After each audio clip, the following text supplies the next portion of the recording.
Good morning, California. So we are here, we are in the US, we are in a beautiful sunshine state. What you see behind me is a lot of beautiful palms, everything that just clearly reminds you of California. You see behind me we don't have a classic Californian sun. It's a little bit cloudy. The guys are laughing that I brought the weather from Poland because it's like now it's like really chill, relaxed. It's 21 plus degrees Celsius, so it's really livable temperature for me. But tomorrow they say that tomorrow it should be even more beautiful and sunny. I don't care. I really don't like so much of the 45 degrees plus and stuff like that temperatures, so it's really cool. So the guys are here 1.5 weeks already. They flew before me because I had to do our show, you know, the Adventure Van, Overland and Van Life Festival here in Poland. So I had some things to do. I had to finish the 6x6 printer. Tomorrow at 11 o'clock before the noon we are flying out, and what we are doing here with Andrzej, the architect kadru, is the tour and the photographs of that beast here to deliver some projects. So I had to go a little bit later. The Subaru is already here. I've already drove it yesterday because we came actually like yesterday, and I'm super excited, super hyped. So I will show you now what's happening with the project first of all. Later on we will talk about the electronical setup and installation setups and everything like that, but in this episode everything will be just a little bit mixed because I'm super stoked to be here. So I'm going to check what the guys are doing, what they did, and I have to register the forester. I have to take some stamps from US Border and Customs. So I will go to Long Beach to, you know, legalize the forester and just enjoy the day. All right, so the build status. We have all of the insulated walls. We have all of the wiring done. We have the AC mounted. We have the rooftop tent mounted. We have the little max fan mounted. We have the vents for the shower mounted. We have the whole shower cabin mounted. The floor is ready, insulated floor with the 2-Tech2, the newest 2-Tech2 flooring. We have the electronical box, which we'll be working on the next whole week, and then when we work on it we will say more about it. The whole van will be Redrock equipped. So we have all of the things fitted, we have all of the lining done, all of the fabrics are ready, and obviously all of the walls, as you can see, are lined, finished. The whole structure of the van is closed, and now it is time to work with the electronics, with the water system, and the next week we will go with the furniture. So actually I believe we will finish that van even faster than I planned, because I planned that it will take us about 1.5 months, and it seems that we will be ready in about 4 weeks with all of the things. That's absolutely cool. We have also the awning from Dometic, the one that we brought from Europe, a special one. We have the suspension package installed.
So I think this is really going fast, and absolutely I'm stoked about it.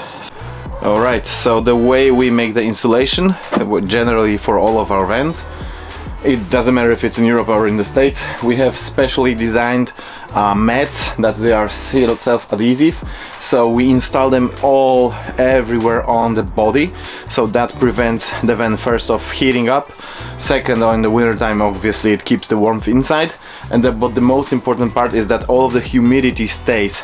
It doesn't touch the body of the van, so it will not rust in time. Then we have our special pillow system. So we have that air pillow that we designed and created.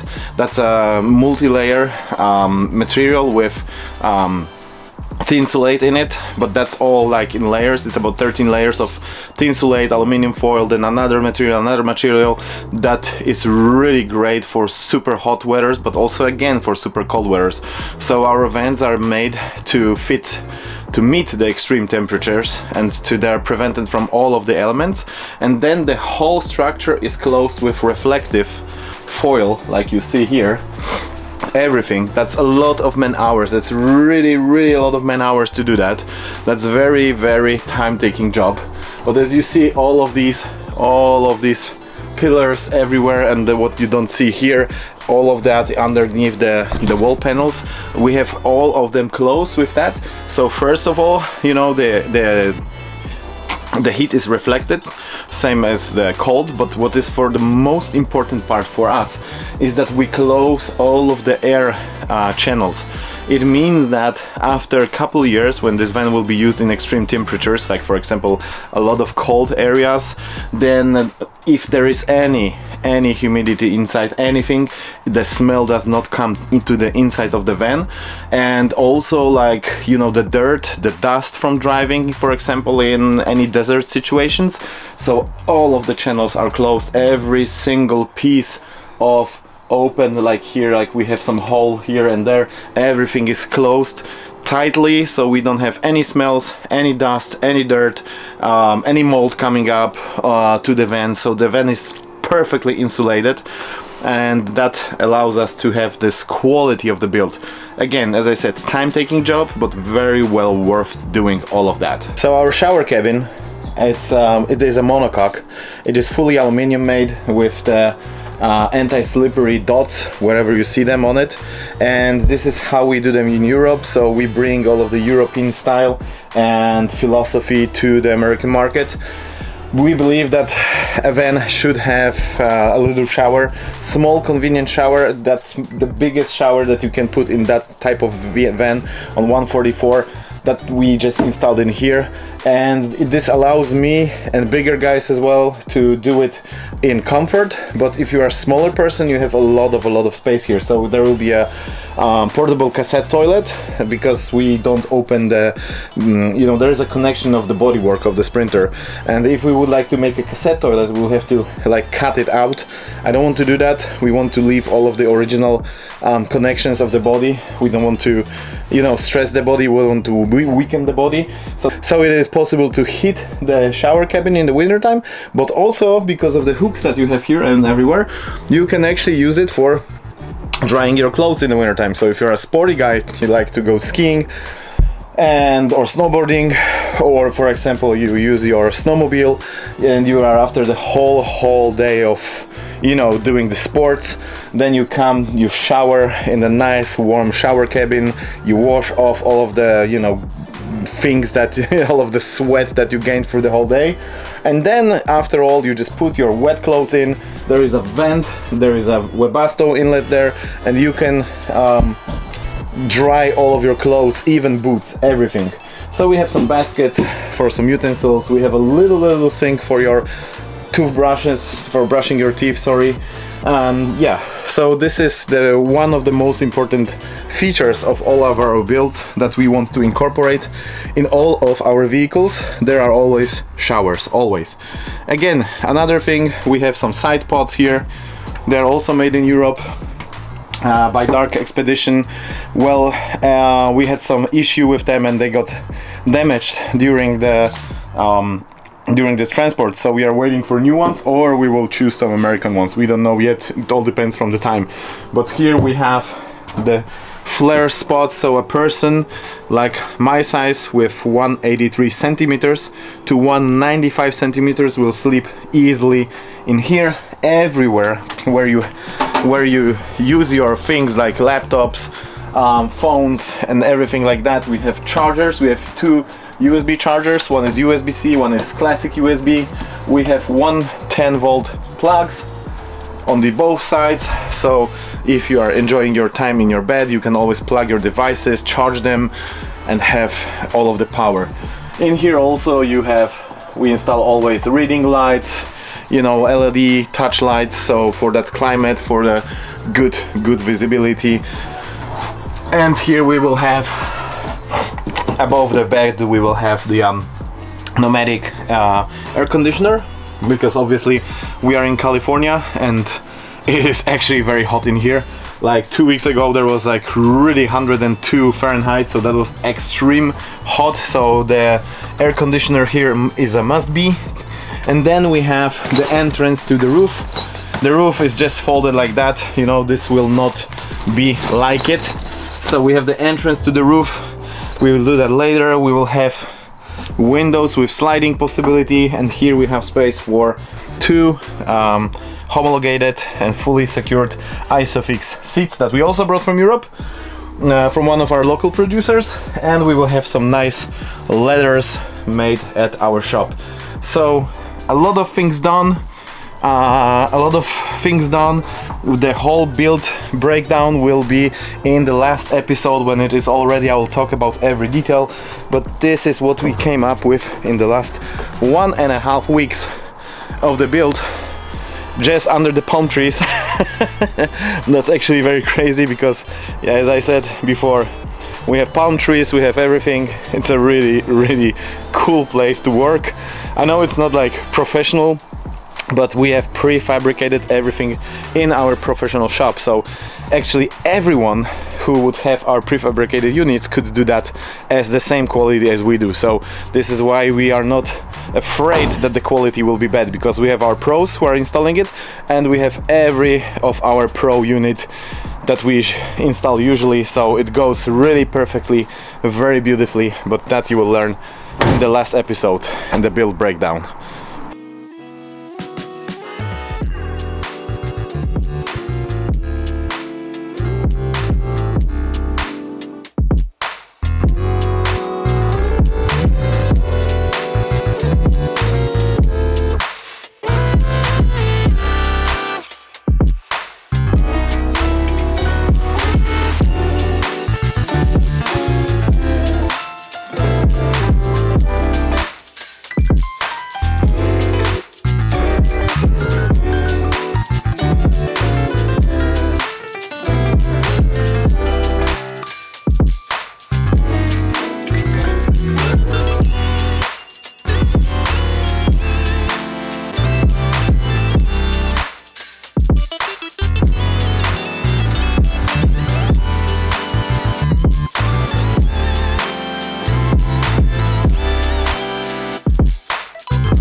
So we are third week into the build. We are actually 80% finished, and today is the day that we got all of our Redark toys. So first of all, Redark delivered us 450 amp lithium batteries that will be charged via Redark Manager Alpha 100. This is their newest charger. This is one of the biggest workhorses that you can have on the market.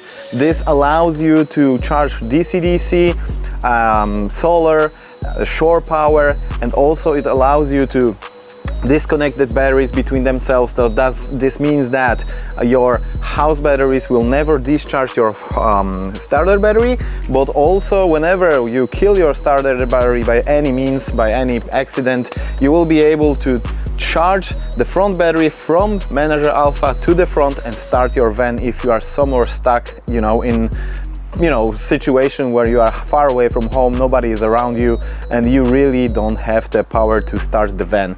So also in that particular build we will use 3000 watt pure sine wave inverter that will power the induction cooker. We have two Redarc TVMS Rogues, so these two units will be responsible for all of your internal units. So it means that from these units you will be able to turn on your pumps, fridges, air compressors, all of the things. Also you will be able to switch on the inverter. You will be able to switch on the air conditioner, which is on the top, and there is a lot of things. So all of the units installed in these vans, they all go through Redarc TVMS Rogues with two Redarc screens. So it means we have one screen in the front of the van and one screen by the kitchen where we usually live. So anytime you will be driving the van, in terms of just going on the road, you will also be able to monitor all of the things that are happening in the car. You will be able to switch on the lights and everything via the display that will be just installed overhead in the overhead cabinet. So that is a very sweet setup. I think this is the biggest setup that anyone done on the Redarcs. I never seen anyone putting 4 of these batteries in the van, all of the TVMS Rogues and the new Manager Alpha. That is a sweet setup. The reason why we go with Redarc is obvious, that you know it from many years that we use it. The Redarc devices are always very easy to use, very easy to install. They are non-problematic for an end user.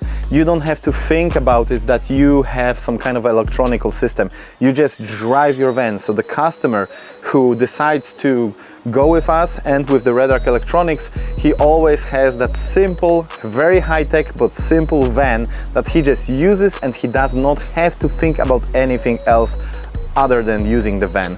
So also what we have created for that special van, and pretty much for all of the model vans, because that will be our American model, it will be named Nomad.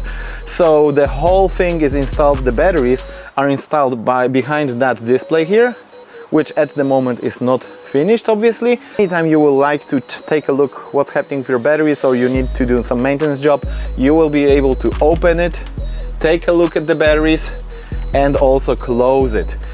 This is a cool setup, but also for any shows that we will be attending, we will be able to remove the main cover and swing out the whole display, so we will be able to present to any of our customers what have we installed in the vehicle in terms of the batteries, in terms of the electronical system. So in here what you see, this is the core panel, and the finishing touching panel will be all over it, so only the units here will be visible. There is a beautiful no limits Redarc engraving here, so all of the wires will not be visible. It will be a super clean look, and it will just look like $1 million. Think about the off-road capabilities of a Sprinter van. They are really good in light off-road, but if you want to go further, if you want to be safe and secure, you need obviously a winch. And this is why we've decided to go with the Westin winch holder and the Super Winch, Westin Super Winch SX10 winch. In many situations that I've been through with the Sprinter vans, we've always needed one of these units to help us out, to get out from troubles. Even if you are somewhere in the desert, you can just, for example, dig a tire in the sand and you can pull yourself out. This is a crucial part of every build that will help you with any stressy situations and obviously make your van much more off-road capable. So now it is time to open the boxes and try to fit it on the van and give you a little feedback on how it fits. I think it will fit perfectly because I've seen that product before, I've seen it live and I loved it. The thing that we decided to go with these products exactly are that they are sleek design, they're not too huge, they're not really heavy. This is what is very important in our builds, that we don't use too many heavy things. We want to keep the van under certain payload, and that's it, So let's go to the installation of the winch.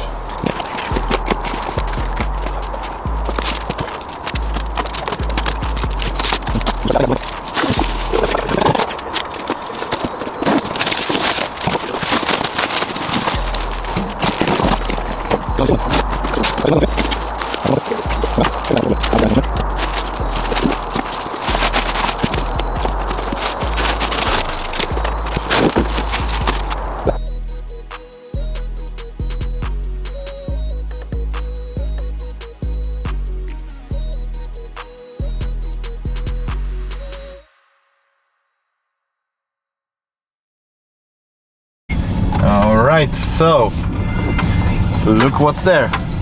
It's a bus around the world Econoline. That's freaking crazy.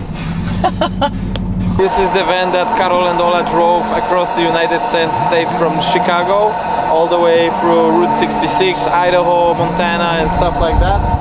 And actually it looks very bad. Rafał, who takes care of it, who owns this place, is coming with the keys, and he said that we should buy like the anti-insect bomb because there can be black widows inside and other, you know, like poisonous insects, spiders, whatever. So we will actually try to start it up, but it looks really bad actually. It looks absolutely very bad. The sun burned off the wrapping, which is actually not a problem. The tires are super like old. Well, actually the whole truck is super dirty. The interior also looks very dirty, but he said that we will start it for sure because that's an old Econoline.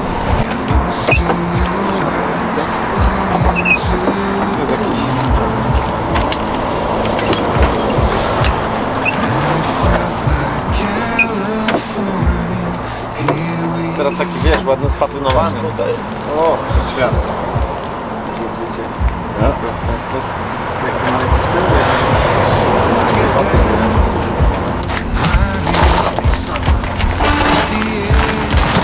Ej, idzie. Tak. Blokował.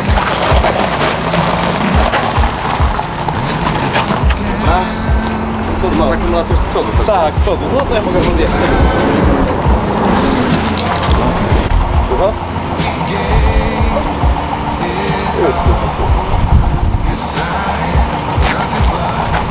Może tyle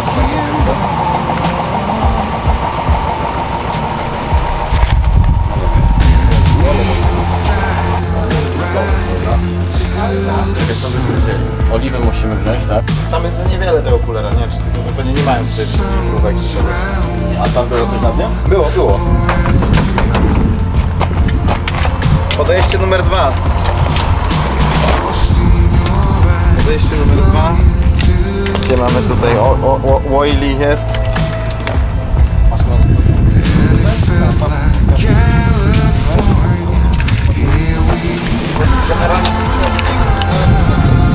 Chyba tak by było najlepiej.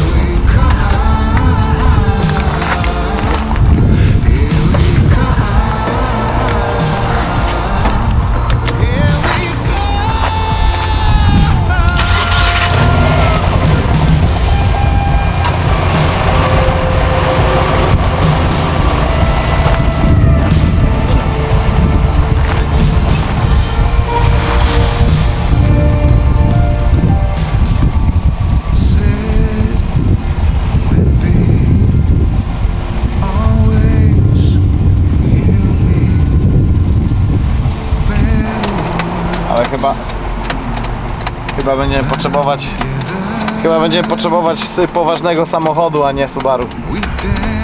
Tak? No.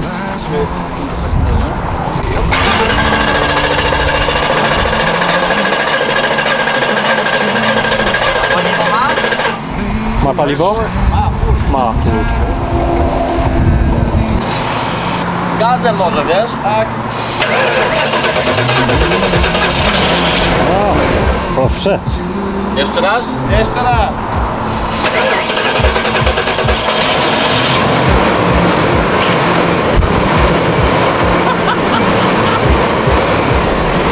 Dobra, to dawaj z gazem do deki i zobaczymy.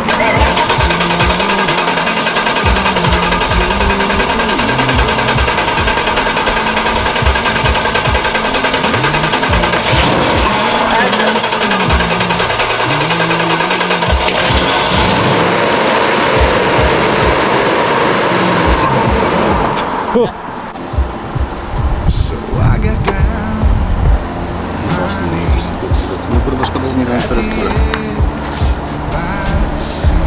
Ale wszystkie to od góry widać. Widzisz, czy tam? Tak, widać że wszystkie od góry i wszystkie wyglądają dobre. A to na pewno od pompy to będzie na pewno ten duży. Czy tutaj też raczej? Tu nie, to wszystko jest dobre. Right, so we dismiss the plan.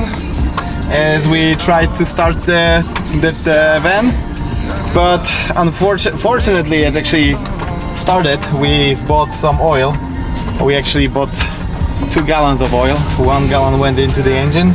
We started it with product like that, and it started. It really started. It was working good, but it dies straight after we, you know, as fast as we don't spray that thing in it, like the ether or something like that, I don't know how to call it, you know, it dies. So it turns out that it could be a fuel pump, some electrical problem.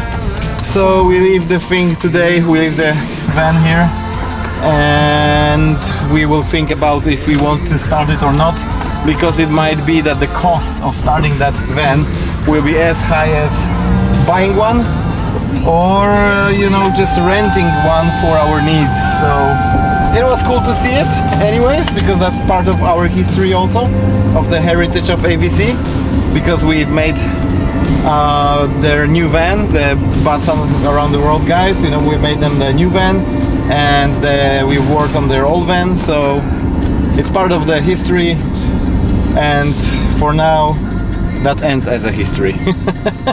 So we go to return the 1 extra gallon of oil, and we will go to think what to do next.